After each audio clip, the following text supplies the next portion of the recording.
To reduce the adverse impacts of climate change, Canada must reduce greenhouse gas emissions. This means a fundamental overhaul of our energy system called the low-carbon energy transition. But what does this mean for rural and Indigenous communities? Rural and Indigenous communities are close to metals, oil and gas, forests, agricultural land, and fisheries. All Canadians depend on those resources.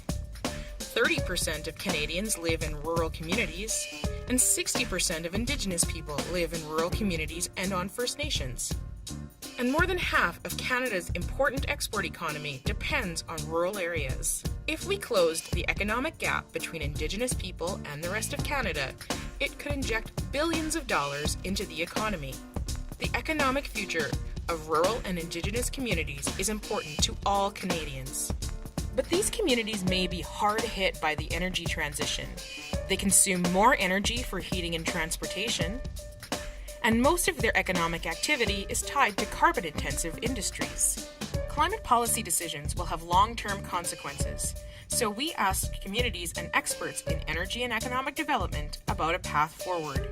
Here's what we found. The federal government must develop policies that adapt to diverse geographies, economic situations, and local values. Communities must get support for community energy planning through direct financial support and better data collection. Entrepreneurs and skilled young people need education opportunities they can access at home. And the federal government must deliver on its broadband internet targets so people and businesses can stay globally connected. The federal government should develop a single window for energy transition programs and offer a wider spectrum of financing tools. We are a group of Action Canada Fellows. We envision a low-carbon, affordable, and resilient Canadian energy future. In this future, rural and Indigenous communities are vibrant places to live and work. Their integrated economies thrive in nation-to-nation partnerships. They are friends in low-carbon places.